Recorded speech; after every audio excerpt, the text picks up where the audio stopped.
নমস্কাৰ ফেচবুক লাইভলৈ আপোনালোক সকলোকে স্বাগতম। আজি ৰাতিপুৱা মই ঢেকিয়াজুলিলৈ গৈছিলোঁ। আমি সকলোৱে জানো যে 1942 চনৰ 20 ছেপ্টেম্বৰত স্বাধীনতা সংগ্ৰামীসকলে ব্ৰিটিছ থানাত পতাকা উত্তোলন কৰিবলৈ সিদ্ধান্ত লৈছিল। সেই দিনাখন তেতিয়াৰ অবিভক্ত দৰং জিলাৰ গহপুৰ আৰু ঢেকিয়াজুলিত স্বাধীনতা সেনানীসকলে তিৰংগ পতাকা উত্তোলন কৰিবলৈ আগবাঢ়ি গৈছিল। ব্ৰিটিছৰ গুলীত গহপুৰত কনকলতা বৰুৱা, মুকুন্দ কাকতিয়ে চৰম আত্মত্যাগ কৰিছিল দেশমাতৃৰ বাবে। ঢেকিয়াজুলিত 11জন শ্বহীদে সেইদিনাখন দেশমাতৃৰ বাবে মৃত্যুক সাৱটি লৈছিল। জ্যোতিপ্ৰসাদ আগৰৱালাই সেই সংখ্যা 24 জন বুলি ধাৰণা কৰিছিলে। ব্ৰিটিছৰ কাগজ পত্ৰত 13জন লোক বুলি কোৱা হৈছিলে। 2জন লোকৰ পৰিচয় পোৱা সম্ভৱ নহলগৈ। আজি আমি ঢেকিয়াজুলিত সেই 1942 চনৰ 20 ছেপ্টেম্বৰত মৃত্যুবৰণ কৰা শ্বহীদ হোৱা 11 গৰাকী শ্বহীদৰ প্ৰতিমূৰ্তি উদ্বোধন কৰিলোঁ। 11 কোটি টকাৰ এটা প্ৰকল্প শ্বহীদ নগৰী ঢেকিয়াজুলিত উদ্বোধন কৰাৰ আজি আমাৰ সৌভাগ্য হ'ল। মই পুনৰ এবাৰ শ্বহীদসকলৰ প্ৰতি মোৰ সশ্ৰদ্ধ প্ৰণিপাত আগবঢ়াইছোঁ। ঢেকিয়াজুলিলৈ যাওঁতে জালুকবাৰী সমষ্টিৰ বেজেৰাত কিছু সময় ৰখি নিৰ্মীয়মান বেজেৰা উচ্চতৰ মাধ্যমিক বিদ্যালয়খন পৰিদৰ্শন কৰিছিলোঁ। অসমত 8 কোটিকৈ টকা খৰচ কৰি কৰবাত অলপ বেছিও আমি 5-6খন অসমীয়া মাধ্যমৰ বিদ্যালয় জাকত জিলিকাকৈ নিৰ্মাণ কৰাৰ ব্যৱস্থা হাতত লৈছোঁ। প্ৰতিটো সমষ্টিতে এনে মহান কৰ্মযজ্ঞ আৰম্ভ হৈছে। এই বিদ্যালয়বোৰ হৈ উঠিলে আমাৰ বিদ্যালয়বিলাকো ছেইণ্ট মেৰিজ, ডন বস্কোৰ দৰে ধুনীয়া দেখা হ'ব। সুন্দৰ ইনফ্ৰাষ্ট্ৰাকচাৰ আৰু অতি এফিচিয়েণ্ট শিক্ষক, এই দুয়োখিনি প্ৰদান কৰাটো চৰকাৰৰ দায়িত্ব। কিন্তু শিক্ষানুষ্ঠানত শৰীৰ থাকিলে নহ'ব, তাত আত্মাও থাকিব লাগিব। শিক্ষক, ছাত্ৰ-ছাত্ৰী আৰু অভিভাৱক এই ত্ৰিবেণী সংগ্ৰমে বিদ্যালয়বিলাকক একোটা পবিত্ৰ আত্মাৰ অধিকাৰী কৰি গঢ়ি তোলে। ৰাজ্যৰ শিক্ষা বিপ্লৱত এই ত্ৰিবেণী সংগ্ৰমে একোটা নতুন ৰূপ লওক, তাক মই নিশ্চয় কামনা কৰিম। আজি ADRE আছাম ডাইৰেক্ট ৰিক্ৰুটমেণ্ট এক্সামিনেশ্যনৰ ওপৰত মই কেইটামান নতুন তথ্য আপোনালোকক দিব বিচাৰিছোঁ। আপোনালোক সকলোৱে জানে এই চৰকাৰখনে স্বচ্ছ আৰু নিকা নিযুক্তিক বিশ্বাস কৰে আৰু স্বচ্ছ আৰু নিকা নিযুক্তি প্ৰদান কৰিবলৈ যোৱা পৰীক্ষাৰ সময়ত আমি ইণ্টাৰনেটৰ সেৱা বন্ধ কৰিছিলোঁ। কংগ্ৰেছ দলে যথাৰীতি মোক সমালোচনা কৰিলে, কিন্তু আজি ঝাৰখণ্ডত কংগ্ৰেছ দলৰ চৰকাৰে তাতে আজি হোৱা এনেকুৱা ধৰণৰ ৰিক্ৰুটমেণ্ট পৰীক্ষাত ইণ্টাৰনেট বন্ধ কৰিবলৈ সিদ্ধান্ত লয়। অৰ্থাৎ আজি কংগ্ৰেছ দলে ঝাৰখণ্ডত এটা বেলেগ ৰূপ আৰু অসমত এটা বেলেগ ৰূপ ল'ব বিচাৰে। দৰাচলতে আমাৰ যিমানেই অসুবিধা নহওক কিয়, নৱপ্ৰজন্মক এটা স্বচ্ছ পৰীক্ষা দিয়াটো আমাৰ সকলোৰে দায়িত্ব।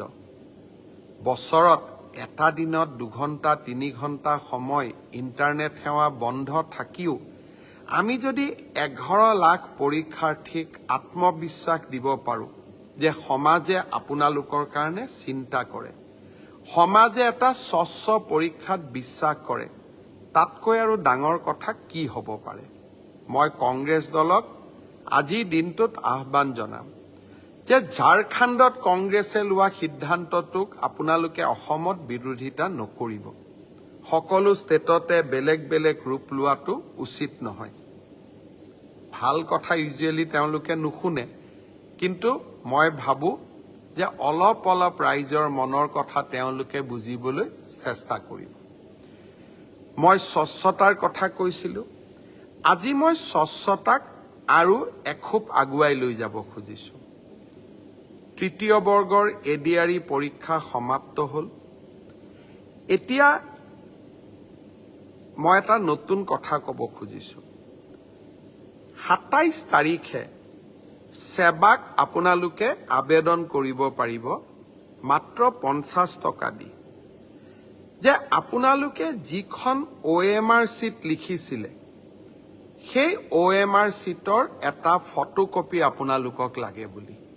অৰ্থাৎ আপোনালোকে লিখি থৈ অহা OMR চিটখন ২৭ তাৰিখৰ পৰা সেৱাৰ কাৰ্যালয়ত আবেদন কৰি সেৱাই তাৰ ধুনীয়া বিজ্ঞাপন দিব কেনেকৈ কেনেকৈ আবেদন কৰিব লাগে। আপোনালোকে চেণ্টাৰত জমা দি থৈ অহা OMR চিটটো এইবাৰ আপোনালোকে 50 টকা জমা দি সেৱাৰ পৰা লৈ আহিব পাৰিব। ফটোকপিৰ খৰচ 50 টকা। ঘৰত লৈ আহি OMR চিটটো এইবাৰ আপোনালোকে পৰীক্ষা কৰিব পাৰিব যে মই শুদ্ধ উত্তৰ দি আহিলোঁ নে নাই। শুদ্ধ উত্তৰটো কি?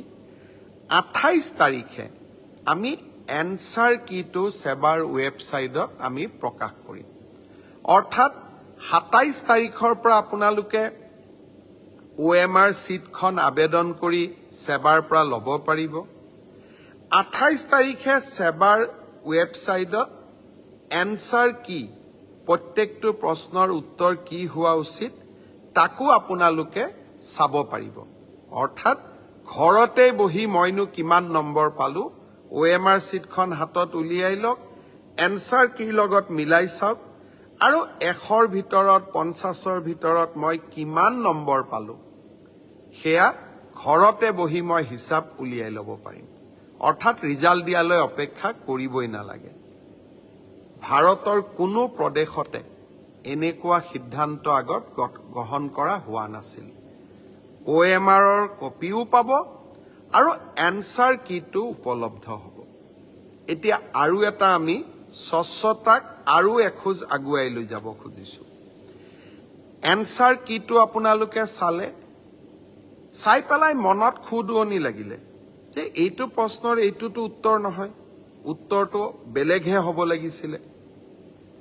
500 টকা দি আপোনালোকে সেৱাক জনাব পাৰিব যে আপোনালোকে প্ৰস্তুত কৰা উত্তৰটো ভুল হৈছে। উত্তৰটো আচলতে পঞ্চপাণ্ডৱৰ তৃতীয়জন সন্তান ভীম নহয় অৰ্জুন। সেৱাই ভীম বুলি এনসাৰ কিট লিখিলে। আপোনালোকে শুদ্ধ কৰি দিলে সেৱাক যে আপোনালোকৰ এনসাৰ কিটো ভুল।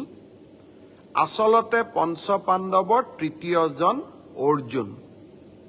অৰ্থাৎ আপোনালোকে সেৱাক এটা ভুল শুধৰাই দিলে।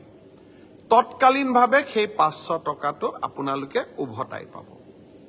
500 টকাটো আমি এই কাৰণেই ফিজ লৈছোঁ, নহ'লে সকলোৱে এনসাৰ কিটো ভুল বুলি হাৰাশাস্তি কৰাৰ ৰাস্তাও ল'ব পাৰে। যাতে হাৰাশাস্তি কৰাৰ ৰাস্তা নলয় সেইবাবে আমি এটা 500 টকা ল'ম, কিন্তু যদি আপোনালোকৰ পৰামৰ্শ শুদ্ধ হয় আমি সেই 500 টকাটো উভতাই দিম। অৰ্থাৎ আজি মই স্বচ্ছতাৰ দিশত 3টা কথা ক'লোঁ। অহা 27 তাৰিখৰ পৰা স্বচ্ছ পৰীক্ষাৰ ক্ষেত্ৰত মই 3টা নতুন সিদ্ধান্ত আজি মই ঘোষণা কৰিলোঁ। এটা হ'ল যে আপোনালোকে OMR চিটটো, যিটো চিটত আপোনালোকে আনসাৰ কৰি আহিছে তাৰ ফটোকপিটো অহা 27 তাৰিখৰ পৰা আপোনালোকে সংগ্ৰহ কৰিব পাৰিব সেৱাৰ কাৰ্যালয়ৰ পৰা। তাৰ প্ৰচিডিউৰটো বিজ্ঞাপনত আহিব। 50 টকা দি আবেদন কৰিব লাগিব। 50 টকাও ফটোষ্টেটৰ খৰচ। দ্বিতীয়তে 28 তাৰিখে আপোনালোকে এনসাৰ কিটো পাব। যাতে OMR আৰু এনচাৰ চিটটো মিলাব পাৰে আৰু এনচাৰ কিটোত যদি আপোনালোকে কিবা ভুল দেখে সেইটো আপোনালোকে সেৱাক জনাব পাৰিব 500 টকা দি আৰু আপোনাৰ পৰামৰ্শ বা আপুনি যিটো ভুল বুলি ক'লে সি যদি বিশেষজ্ঞসকলে সঁচাই ভুল বুলি কয় আমি আপোনাক সেই 50 টকাটো উভতাই 500 টকাটো আমি উভতাই দিম একাংশ পৰীক্ষাৰ্থীয়ে আমাক প্ৰশ্ন কৰিছিল যে OMR চিটত ফটোটো কিয় দিছে মই চালো অন্ধ্ৰপ্ৰদেশ মহাৰাষ্ট্ৰ আজিকালি সকলো ৰাজ্যৰ পৰীক্ষাত OMR চিটৰ লগত ফটোটো দিয়ে যাতে এজন পৰীক্ষাৰ্থীৰ নামত আন এজন পৰীক্ষাৰ্থীয়ে পৰীক্ষাত অৱতীৰ্ণ হ'ব নোৱাৰে আজি মই সেৱাৰ বিষয়াসকলৰ লগত কথা পাতিছিলো তৃতীয় শ্ৰেণীৰ OMR চিট ইতিমধ্যে বনোৱা হৈ গ'ল ড্ৰাইভাৰ বা তৃতীয় শ্ৰেণীৰ আন পোষ্টৰ কাৰণে আপোনালোকৰ মনোভাৱক কাৰণ বহুতে কৈছিল যে আমাৰ আইডেন্টিটিটো ৰিভিল হ'ব পাৰে আপোনালোকে কোৱা কথাটো নিশ্চয় কিছু মেৰিট আছে সেই ভৱিষ্যতৰ ৰিক্ৰুটমেন্ট পৰীক্ষাত ADREৰ পৰীক্ষাত OMR চিটত ভৱিষ্যতে ফটো লগোৱা OMR চিট ব্যৱহাৰ নকৰিবলৈ মই সেৱাক পৰামৰ্শ দিছো তেওঁলোকে মোক কৈছে যে স্যাৰ 29 তাৰিখৰ পৰীক্ষাত এয়া সম্ভৱ নহব কিন্তু নৱেম্বৰৰ পৰা যি অক্টোবৰত যি আমাৰ পৰীক্ষা হ'ব তাত আমি OMR চিটত ফটো নাৰাখো অৰ্থাৎ এইখন চৰকাৰক কোনোবাই ইতিবাচক সমালোচনা কৰিলে ইতিবাচক পৰামৰ্শ দিলে তাক গ্ৰহণ কৰাৰ সততা আৰু সাহস আমাৰ আছে কাৰণ মই সদায় বিশ্বাস কৰোঁ মুখ্যমন্ত্ৰী বা চৰকাৰ ৰাইজৰ ওপৰত নহয় মুখ্যমন্ত্ৰী বা চৰকাৰ ৰাইজৰ তলত শ্ৰদ্ধাৰ ৰাইজ ফিক্সিঙক লৈও কেইটামান সমস্যা বিশেষকৈ নলবাৰীত এটা সমস্যা দেখা গৈছিল আমি এইকেইদিন নেশ্যনেল ওমেন কমিশ্যন আৰু বিভিন্ন কেন্দ্ৰীয় চৰকাৰৰ পৰীক্ষাত ফ্ৰিস্কিং কেনেকে কৰে তাৰ বিষয়েও আমি আলাপ আলোচনা কৰিছিলোঁ সকলোৱে এটাই উত্তৰ দিছে যে যদি সেম জেন্ডাৰৰ মানুহে সেম জেন্ডাৰক ফ্ৰিস্কিং কৰে তেতিয়া তাত কোনো বাধা থাকিব নোৱাৰে অৰ্থাৎ মহিলাই যদি মহিলাক ফ্ৰিস্কিং কৰে পুৰুষে যদি পুৰুষক ফ্ৰিস্কিং কৰে তাত আপত্তিৰ কোনো থল নাথাকে আজি আমি ষ্টেট ওমেন কমিশ্যন মহিলা আয়োগ আৰু বিভিন্ন পৰীক্ষাত গ্ৰহণ কৰা ব্যৱস্থাৱলী সম্পৰ্কে আজি আমি পৰ্যালোচনা কৰিলো পৰ্যালোচনাৰ অন্তত আমি এইটো সিদ্ধান্তত উপনীত হলো যে মহিলাই মহিলাক ফ্ৰিস্কিং কৰাত কোনো বাধা থাকিব নোৱাৰে পুৰুষে মহিলাক ফ্ৰিস্কিং কৰিব নোৱাৰে কিন্তু মহিলাই মহিলাক ফ্ৰিস্কিং কৰিব পাৰে আজি বিভিন্ন জনৰ লগত পৰামৰ্শ কৰি আমি এই বিষয়ে খবৰ ললো বিমান সেৱাত যেনেকৈ আপোনালোকে ফ্লাইটত গৈছে যে মই আপোনাক ফ্ৰিস্কিং কৰিম চাম আপোনাৰ শৰীৰটো আপোনাৰ আপত্তি আছে আপুনি ফ্লাইটত নুঠিব পাৰে কিন্তু বিনা ফ্ৰিস্কিং আপুনি ফ্লাইটত উঠিব নোৱাৰে ঠিক সেই ধৰণে আমি পৰীক্ষা হলৰ বাহিৰত আপোনাক সেম জেন্ডাৰৰ মানুহৰ হতুৱাই আপোনাক পৰীক্ষা আমি কৰিব লাগিব পৰীক্ষা কৰোতে আমি আপোনাৰ সন্মতি লম আপোনাৰ আমি সম্পূৰ্ণ আপোনাৰ প্ৰতি সৌজন্যতা আমি প্ৰকাশ কৰিম এইবাৰ অতিৰিক্তভাৱে মহিলাক ফ্ৰিস্কিং কৰাৰ সময়ত ছোৱালী পৰীক্ষাৰ্থীক ফ্ৰিস্কিং কৰাৰ সময়ত বা তালাচী চলোৱাৰ সময়ত সেই পৰীক্ষা কেন্দ্ৰত অতিৰিক্তকৈ আশা কৰ্মী বা অংগনবাদী কৰ্মী উপস্থিত থাকিব যাতে তেওঁলোকে যাতে গোটেই ব্যৱস্থাটো সৌজন্যতাৰ মাজত হৈছে সেই বিষয়ে তেওঁলোকে যাতে প্ৰমাণিত কৰিব পাৰে মই ভাবো ই আন এক বিতৰ্কৰো ওৰ পেলাব অহা 29 তাৰিখে তৃতীয় বৰ্গৰ আৰু 2টা পৰীক্ষা 2 বেলা অনুষ্ঠিত হ'ব। যোৱাবাৰ হৈ যোৱা পৰীক্ষাৰ দৰে এইবাৰো পৰীক্ষা যাতে নিকা হয় তাৰ বাবে আমি প্ৰচেষ্টা চলাম। এষাৰ কথা ক'ব খোজো, অসমত এছাম সংবাদ মাধ্যম আছে, তেওঁলোকে পৰীক্ষাটোত ক'ত ভুল আছে তাক উলিয়াবৰ কাৰণে এক প্ৰকাৰ গৱেষণা আৰম্ভ কৰে। সিদিনাখনো কুৱেশ্যন পেপাৰখন লিক হৈ গ'ল বুলি অযথা হুলস্থুল আৰম্ভ কৰিলে। 11 লাখ ল'ৰা ছোৱালীয়ে পৰীক্ষা দিছে, বহুত চিৰিয়াছ ল'ৰা ছোৱালীয়ে পৰীক্ষা দিছে। কোনোবাই যদি সঁচাকৈয়ে কুৱেশ্যন পেপাৰখন লিক হোৱা বুলি আত্মহত্যা কৰিলেহেঁতেন নিশা, সংবাদ মাধ্যমটোৱে দায়িত্ব ল'লেহেঁতেন জানো? অসমৰ একাংশ সংবাদ মাধ্যমৰ লগত কিবা কাৰণত মোৰ আইডিঅলজি নিমিলে আৰু তেওঁলোকৰ লগত ৰাজনীতি আৰম্ভ কৰাৰ দিনাখনৰ পৰাই মই যুঁজ দি আছো। সেইকাৰণে কেতিয়াবা মোৰ ল'ৰাকো আক্ৰমণ কৰে, মোৰ ছোৱালীকো আক্ৰমণ কৰে, মোৰ পৰিয়ালকো আক্ৰমণ কৰে, মোকো আক্ৰমণ কৰে। মই এই আক্ৰমণবিলাক আশীৰ্বাদ হিচাপে লওঁ, কাৰণ প্ৰত্যেকটো কথাত আমি এটা দায়বদ্ধতা মনত ৰাখিব লাগিব যে অসমৰ নতুন প্ৰজন্মৰ প্ৰতি আমাৰ দায়বদ্ধতা। কুৱেশ্যন পেপাৰ লিক হৈছে, আপুনি যাওক, অনুসন্ধান কৰক, বিষয়টো কি বুজি চাওক। একো নকৰাকৈ ব্ৰেকিং নিউজ। যদি মই আকৌ কৈছো, ৰাতিয়ে যদি কেইবাজনো ব্যক্তিয়ে যদি আত্মহত্যা কৰি পেলালেহেঁতেন, কেইবাজনো ছাত্ৰ ছাত্ৰীয়ে আত্মহত্যা কৰিলেহেঁতেন, লাষ্টততো কথাটো অসত্য বুলিয়েই প্ৰমাণ হ'ল, সত্যতাটো তাত নাথাকিল। মই সংবাদ মাধ্যমক আকৌ এবাৰ আহ্বান জনাম, আপোনালোকৰ শত্ৰু একাংশ, শব্দটো মই আকৌ কৈছো, একাংশ সংবাদ মাধ্যম, আপোনালোকৰ শত্ৰু হিমন্ত বিশ্ব শৰ্মা। মোৰ লগত আপোনালোকে যুঁজক, মোক যি লিখে লিখক।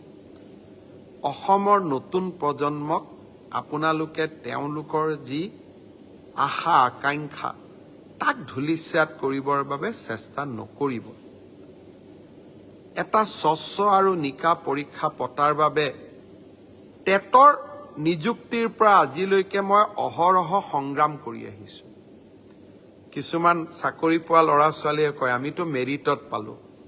এই মেৰিটত চাকৰি দিবৰ কাৰণে টেটৰ পৰীক্ষাৰ সময়ত সেই সময়ৰ মুখ্যমন্ত্ৰীৰ সৈতে মই যুঁজিবলগীয়া হৈছিলে, দিল্লীৰ পৰা মাদানী পৰিয়ালৰ সৈতে যুঁজিবলগীয়া হৈছিলে, আৰু সিদিনা এডিআৰই পৰীক্ষাটো স্বচ্ছ কৰিবলৈ একাংশ লোকৰ সৈতে মই যুঁজিবলগীয়া হৈছে।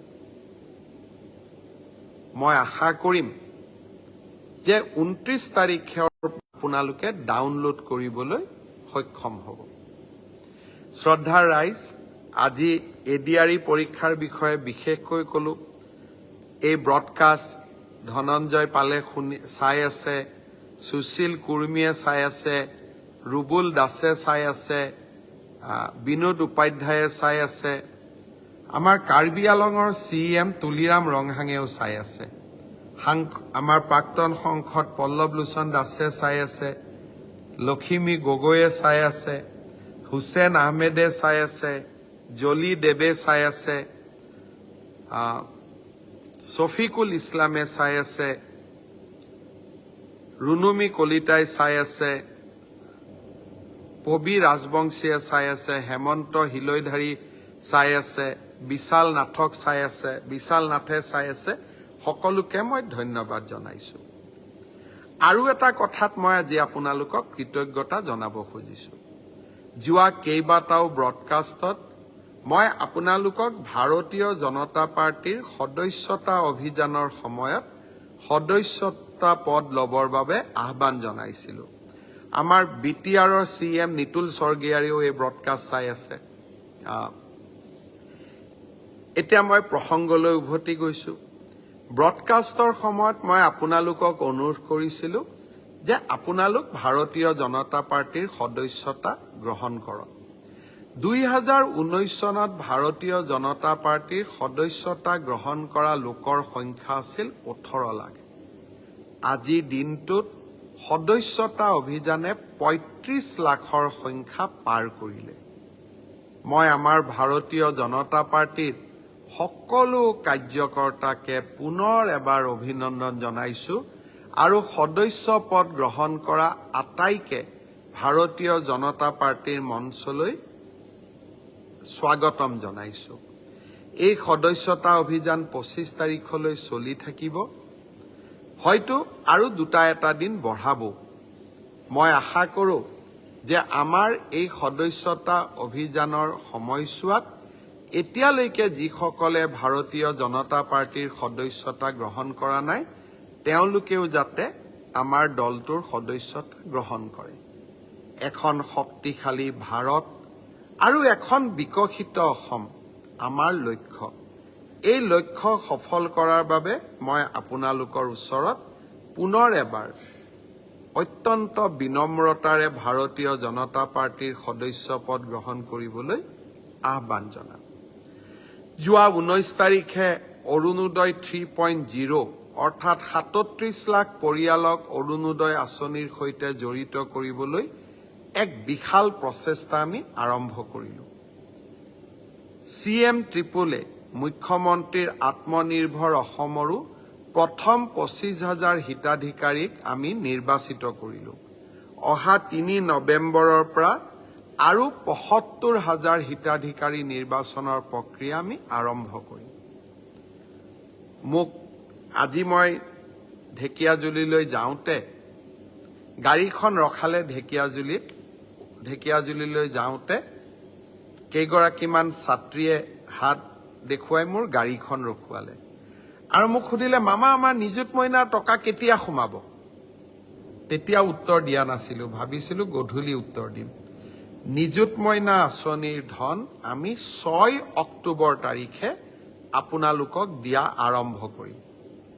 তাৰ পিছত প্ৰতি মাহৰ 10 তাৰিখে এই নিযুত মইনা আঁচনিৰ ধন আপোনালোকে লাভ কৰি থাকিব।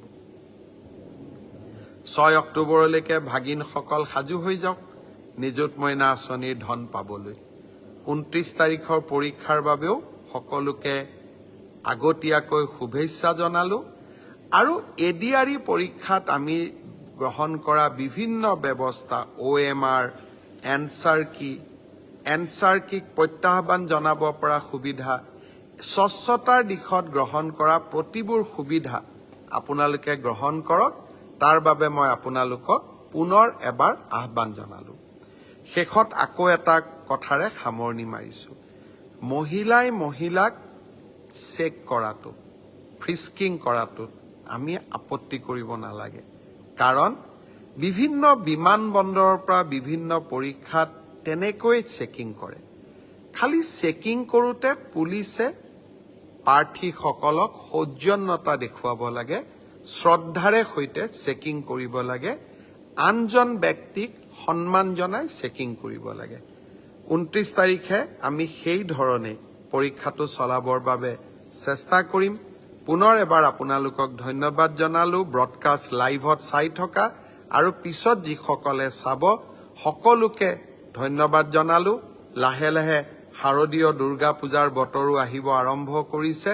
সকলোকে পূজাৰ বাবেও আপোনালোকক সাজু হ'বৰ বাবে এটা আনন্দৰ পৰিৱেশ সৃষ্টি কৰিবৰ বাবে মই আপোনালোকক আহ্বান জনাম। শেষত কেইগৰাকীমান ব্যক্তিৰ নাম ল'ম। বিনোদ ৰয় ব্ৰডকাষ্ট চাই আছে, নাৰায়ণ চন্দ্ৰ ডেকা ব্ৰডকাষ্ট চাই আছে, এনামুল হক চৌধুৰী ব্ৰডকাষ্ট চাই আছে, মিনুল আলী চাই আছে, বহুতে ব্ৰডকাষ্ট চাই আছে। আজি সকলোকে ধন্যবাদ জনাইছোঁ। দেৱাশিষ বৰা ব্ৰডকাষ্ট চাই আছে, ঋতু ইংতি কাঠাৰ ব্ৰডকাষ্ট চাই আছে, প্ৰিয়ংকা কলিতা ব্ৰডকাষ্ট চাই আছে, পবিত্ৰ গায়ন ব্ৰডকাষ্ট চাই আছে, চুমু ডেকা তেওঁ লাইভ চাই আছে, লাচিত গৌড় তেওঁ ব্ৰডকাষ্ট চাই আছে। লাচিত গড়ে ধুনীয়াকৈ লিখিছে, জয় অসম মামা জিন্দাবাদ। সকলোকে ধন্যবাদ জনালোঁ। শুভৰাত্ৰি, আকৌ লগ পাম।